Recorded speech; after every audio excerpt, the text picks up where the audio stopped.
Louvado seja o nosso Senhor Jesus Cristo e sua Mãe Maria Santíssima. Para sempre sejam louvados. Nós hoje escutamos o Evangelho segundo São Marcos de uma parábola que nós a conhecemos bastante, a parábola do semeador. E é muito interessante, né? Porque dentro a parábola em si mesma deve trazer o seu significado. Ela não precisaria de uma explicação. Quem tem ouvidos para ouvir deve, de fato, ouvir. Não somente como um ato da audição, mas deixar que a palavra de fato caia no coração e produza o seu fruto. Porque dentro dessa parábola, dentro da história de todas as outras parábolas que Jesus conta, existe uma verdade revelada e escondida e que de fato deve cair dentro do nosso coração como uma palavra, uma semente que cai em terra boa. Não somente crescer rapidamente, mas lançar as suas raízes, enraizar dentro da nossa vida essa palavra a fim de que ela permaneça e produza os seus frutos. O interessante dessa parábola em especial é que Jesus não somente fala da parábola, mas ele explica a parábola. Ele explica o seu significado. E nós já ouvimos muito bem que a semente semeada é uma semente boa porque é a palavra de Deus. E para que possa, de fato, produzir o seu fruto, também precisa de um terreno bom. Dentro da arte da agricultura, nós precisamos entender que não basta ter boas sementes.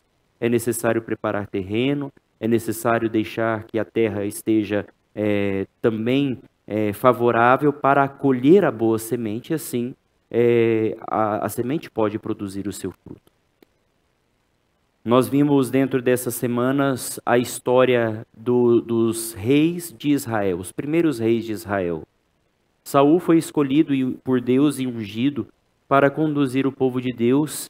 Ele foi benquisto por Deus, mas a partir de um determinado momento ele desagradou a vontade de Deus porque desobedeceu a sua palavra. E Deus então o destituiu do seu reinado. No lugar colocou Davi. Davi, tirado do pastoreio das ovelhas, se tornou, pela sua experiência na simplicidade, se tornou um grande rei de Israel e foi responsável por reunificar o povo de Deus. O reino do norte e o reino do sul, Israel e Judá, que eram reinos separados, se tornou um único reino, portanto o povo foi reunido na figura do rei Davi. E de repente a palavra de Deus foi dirigida ao rei Davi por meio do profeta Natã. Davi tinha um desejo de construir uma casa de cedro para Deus, a fim de que Deus tivesse também um lugar de referência e que não ficasse somente debaixo das tendas. Ele pensava dentro do seu coração, eu tenho uma casa para morar e Deus está habitando debaixo de tendas, vou construir uma casa para o Senhor. E por isso Deus dirigiu a palavra por meio do profeta Natã para o rei Davi, dizendo, não é você. Você foi um grande rei, um rei de batalha, conquistou muitas terras, conquistou muitos reinos e reuniu o povo. Mas não é você que vai construir uma casa para mim. Depois de você virá um filho seu, que se sentará no seu trono. Ele será para mim como um filho e eu serei para ele como um pai. E, de fato, entre todos os filhos de Davi, o filho de Bersabeia, que era a esposa de Urias, não o fruto do adultério, mas um outro filho, Salomão, se senta no trono de Davi e reina com um reinado de paz. Interessante a diferença. Davi foi um homem de guerra. O seu filho Salomão foi um homem de paz. O seu nome já falava da sua missão. Salomão vem da raiz da palavra hebraica shalom, que significa paz, e ele foi de fato um homem pacífico.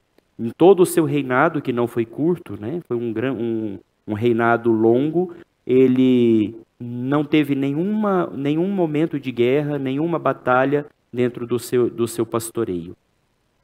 Mas é interessante porque Na verdade, Salomão construiu um templo para o Senhor, Deus passa a habitar numa casa construída,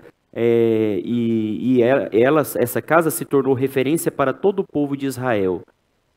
Mas a profecia de Natã não dizia respeito somente a essa realidade física, mas uma realidade futura, uma realidade espiritual.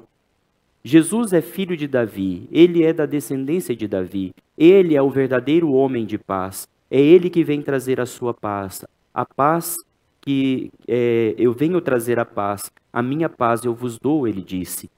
E de fato, não um templo construído com pedras, com madeira, com ouro ou com qualquer outro material, mas a sua própria vida, o seu próprio corpo é o templo de Deus.